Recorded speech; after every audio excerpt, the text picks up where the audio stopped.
देखिए ये दोनों दल इनको मुस्लिम बहुत सपोर्ट करते हैं अपने अपने क्षेत्रों में। और मुसलमानों को ये उम्मीद थी कि ये दोनों दल इस बिल का विरोध करेंगे,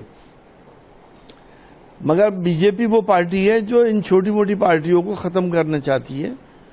एक तीर से दो निशाने लगा रही है। आगे आने वाले वक्तों में न नीतीश कुमार नजर आएंगे और न ही टीडीपी नजर आएगी अपने अपने प्रदेशों के अंदर। इनको तो यही चाहिए था कि ये इस वक्त मुसलमानों का साथ देते, क्योंकि बहुत बड़ी तादाद में मुसलमान इनका सपोर्ट करते हैं।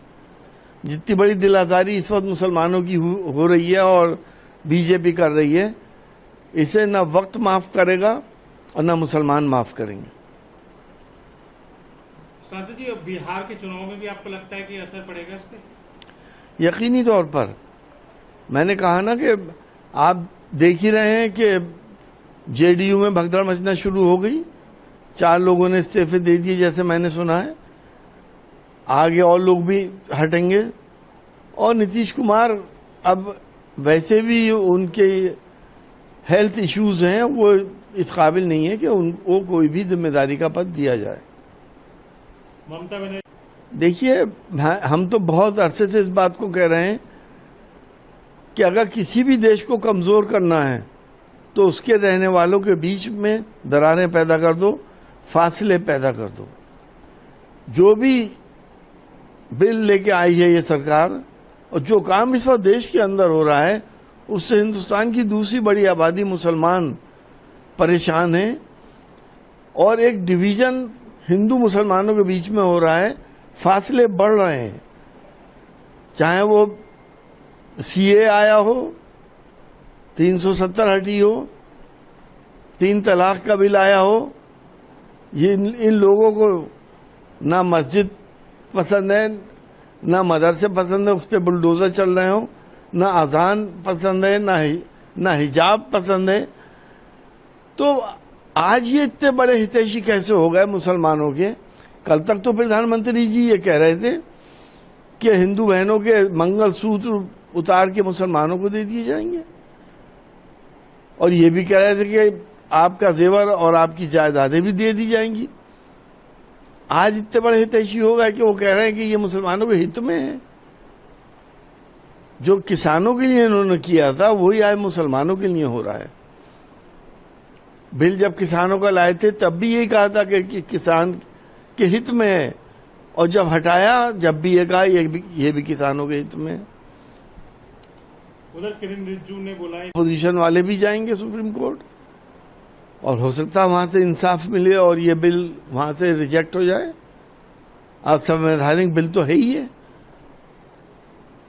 क्योंकि इस बोर्ड वक्फ बोर्ड का जो हमें धार्मिक आजादी हमें संविधान ने दी है, अपनी संस्थाओं को चलाने की आजादी दी है, वो इस बिल के माध्यम से खत्म की जा रही है।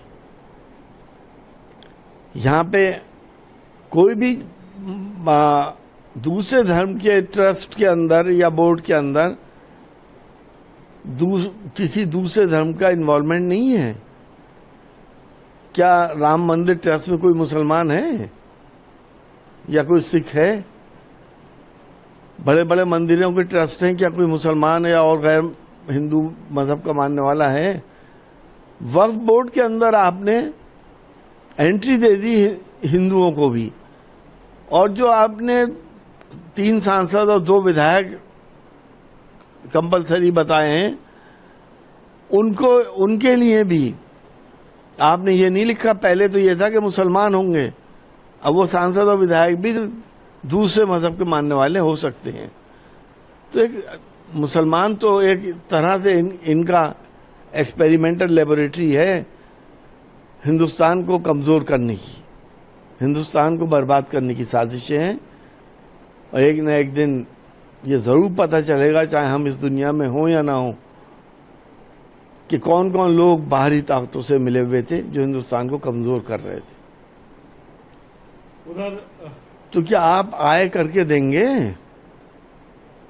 आपने जो कानून लाए हैं उसमें डिस्ट्रिक्ट कलेक्टर को, डिस्ट्रिक्ट मजिस्ट्रेट को ये पावर्स हैं कि जहां पर सरकार ने अधिग्रहण कर रखा है जमीनों का, जहां पे सरकार ने कब्जे कर रखे हैं जमीनों पे, जो जमीनें राजस्व अभिलेखों में दर्ज नहीं है, वो जमीनें कलेक्टर साहब ये डिसाइड करेंगे कि किसको जाएंगी, और कलेक्टर साहब तो वही डिसाइड करेंगे जो सरकार चाहेगी। मुरादाबाद के अंदर 8000 वक्फ की जायदादें वक्फ बोर्ड में एनरोल हैं, और जबकि राजस्व में सिर्फ 2800 एनरोल हैं। बाकी पे तलवार लटक गई, कब छीन ली जाए।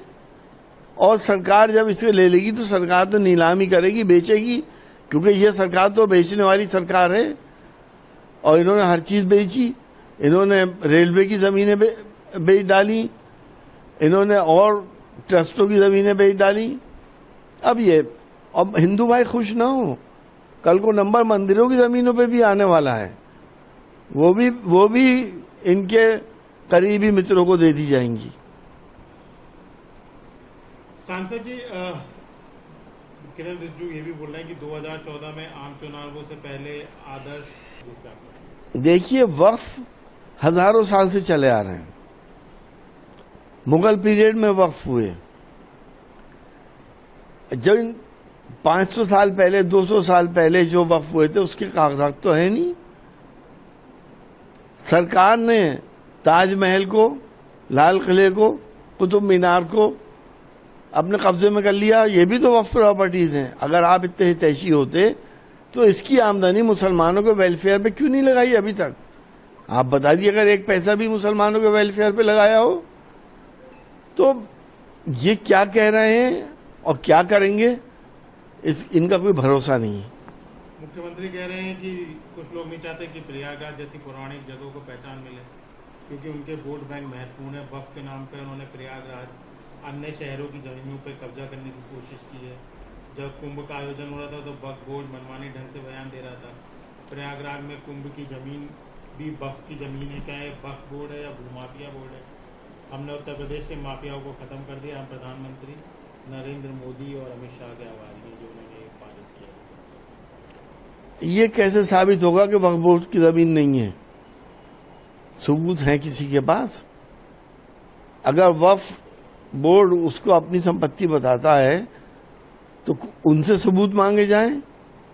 अगर उनके सबूत पुख्ता हैं तो ये संपत्ति उनको दी जाए, और अगर उनके पास सबूत नहीं है तो सरकार ले ले। ये पहले से पहले ये अज्यूम क्यों कर लिया जाता है कि वक्फ बोर्ड जो भी कह रहा है वो गलत कह रहा है? वक्फ बोर्ड तो है ही गलत। ये पहले से पहले क्यों अज्यूम किया जा रहा है? एमके स्टालिन बोर्ड मान रहे हैं। देखिए, हमारे प्रधानमंत्री जी के दोस्त हैं, प्रधानमंत्री जी भी उन्हें अपना दोस्त बताते हैं। उन्होंने हमारी कमर में तो छुरा भोंक ही दिया, हम क्या कर सकते हैं? उन्होंने हमारी कमर में भोंका और मोदी जी ने मुसलमानों की कमर में छुरा भोंक दिया।